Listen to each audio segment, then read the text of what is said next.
నమస్తే, welcome to our channel. నేను సిరి.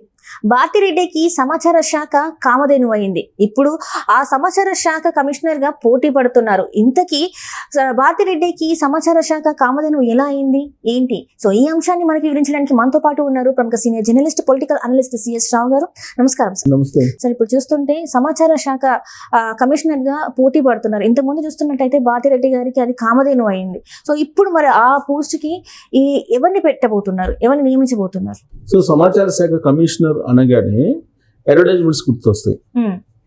ఏ paper కి అడ్వర్టైజ్మెంట్స్ ఇవ్వాలి, ఎన్ని ఇవ్వాలి, ఏ ఛానల్ కి ఎన్ని అడ్వర్టైజ్మెంట్స్ ఇవ్వాలి, ఎన్ని ఇవ్వాలి, ఏ సోషల్ మీడియా ఛానల్ కి ఎన్ని అడ్వర్టైజ్మెంట్స్ ఇవ్వాలి, ఇవన్నీ కూడా సమాచార శాఖ కమిషనర్ డిసైడ్ చేస్తారు. అందుకే భారతిరెడ్డికి అది కామధేనుగా ఉపయోగపడింది. సాక్షి పేపర్ కి ఓనర్ ఎవరు? భారతిరెడ్డి అఫీషియల్ గా. సార్ అన్అఫీషియల్ గా జగన్మోహన్ రెడ్డి ఉన్నారు. ఆయన ఏమో నాది కాదు జగతి పబ్లికేషన్ అంటారు. జగతి పబ్లికేషన్ కానీ ఇందిరా టెలివిజన్ కానీ ఖచ్చితంగా అవి జగన్మోహన్ రెడ్డి అలాగే భారతిరెడ్డి వాళ్ళిద్దరూ భార్యాభర్తలే కదా. సో వాళ్ళిద్దరూ సంబంధించినటువంటి సంస్థ అది.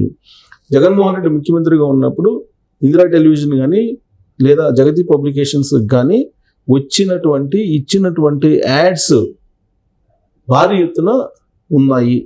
ఆ నిధులు కొన్ని వందల కోట్ల రూపాయలు ఈ 5 సంవత్సరాల్లో వాళ్ళకి సాక్షి మీడియాకి ఇచ్చారు అనేది, జగతి పబ్లికేషన్స్ కానీ లేదా ఇందిరా టెలివిజన్ కానీ ఇచ్చారనేది ఆన్ రికార్డ్ ఉంది. దాని మీద విచారణ చేపట్టాలి అనేటువంటి ఉద్దేశంతో ప్రస్తుతం కమిషనర్గా ఉన్నటువంటి విజయ్ కుమార్ అనే అతన్ని సెలవు మీద వెళ్ళడానికి ఆయన ప్రయత్నం చేసినప్పటికీ ఆయన రిలీవ్ చేయొద్దని చెప్పి ఇప్పుడు ఉన్నటువంటి కొత్త ప్రభుత్వం, ఏర్పాటు కాబోయేటువంటి కొత్త ప్రభుత్వం మౌఖిక ఆదేశాలు జారీ చేసింది. అఫీషియల్ ఆదేశాలేమో చీఫ్ సెక్రటరీ నుంచి వెళ్ళాయి.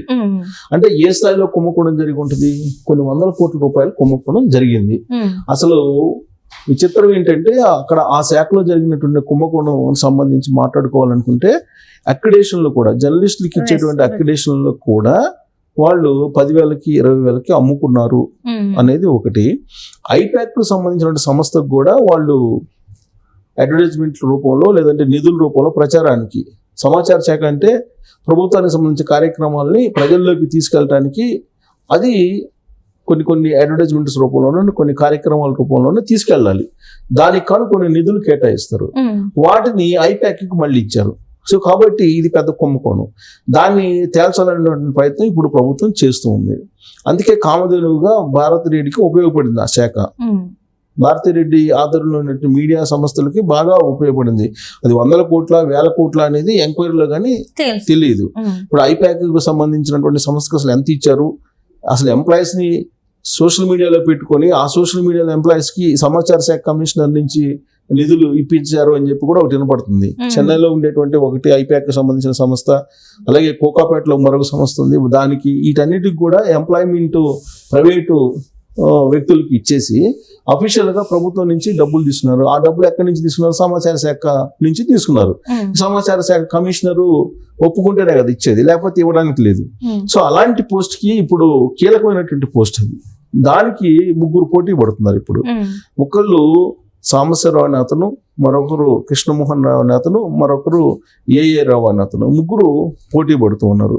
సో సాంబశివరావు అనే అతను ఆల్రెడీ గతంలో స్కిల్ డెవలప్మెంట్ కి సంబంధించినటువంటి దానికి ఎండీగా చేశారు చంద్రబాబు నాయుడు హయాంలో. సో ఆయన మీద కొన్ని కేసులు ఉన్నాయి, కొన్ని ఇబ్బందులు పెట్టారు. కాబట్టి ఆయన్ని కమిషనర్ గా చేయాలి అనేది ఒకటి వినిపిస్తుంది. ఆయన యాస్పిరెంట్ గా ఉన్నారు. ఇక ఈ కృష్ణమోహన్ అనే అతను చంద్రబాబు నాయుడుకి కొంచెం పరిచయస్తుడు, మాజీ ఐఏఎస్. సో కృష్ణమోహన్ ని నియమించాలనేది ఇంకొకటి వినిపిస్తుంది. మరొకటి ఏంటంటే ఏఏ రావు, ఆయన ఢిల్లీ సర్వీస్కు సంబంధించినటువంటి అధికారి, ఆయన్ని నియమించాలనేది ఇంకొకటి. వాళ్ళ 3 యొక్క ప్రొఫైలు లేదంటే వాళ్ళ 3 గురించి చెప్పాలంటే స్కిల్ డెవలప్మెంట్ కార్పొరేషన్ ఎండీగా సాంబశివరావు పనిచేశారు గతంలో. అలాగే జగన్ ప్రభుత్వంలో సిఐడి వేధింపులకు ఈయన గురయ్యారు. సిఐడి స్కిల్ డెవలప్మెంట్ కి సంబంధించి కేసు పెట్టారు కదా, దాంట్లో ఈయన ఉన్నారు, ఆ కేసులో ఉన్నారు. ఈయన రైల్వే సర్వీస్ కు సంబంధించిన అతను సాంబశివరావు. యాక్చువల్గా ఈయన్ని కమిషనర్గా నియమించవచ్చు అనేది ఒక టాక్ నడుస్తూ ఉంది ఈయన సాంబశివరావు మీద. సో ఇక వీళ్ళు ఇది పైగా ఐఆర్ఎస్ అధికారి ఈయన కోగంటి సాంబశివరావు. ఈయన స్కిల్ డెవలప్మెంట్ కేసులో ఈయన ఒక నిందితుడిగా కూడా ఉన్నాడు. నిందితుడిగా ఉన్నాడు. సో దాని కాబట్టి ఈయనకి ప్రయారిటీ ఇవ్వచ్చు కమిషనర్గా అనేది ఒకటి. ఐఆర్ఎస్ ఆఫీసర్ కాబట్టి, రైల్వే సర్వీస్ నుంచి వచ్చాడు, ప్లస్ ఐఆర్ఎస్ ఆఫీసర్ కాబట్టి. అయితే సమాచార శాఖ మాజీ కమిషనర్గా పొట్లూరి కృష్ణమోహన్ పేరు కూడా వినిపిస్తుంది. ఈయన సీఎం చంద్రబాబు నాయుడుకి అత్యంత సన్నిహితుడు. తర్వాత డైరెక్ట్ ముక్కుసూటి అధికారి అనేటువంటి పేరు ఉంది, అలాగే నిజాయితీపరుడు అనేటువంటి పేరు కూడా ఉంది. సో అధికారంలో లేనటువంటి సమయంలో చంద్రబాబు నాయుడు ఏదైనా పని అప్పచెప్తే అది బాధ్యతాయుతంగా నిర్వహిస్తారు అనేటువంటి ఒక పేరు ఉంది ఆయనకి.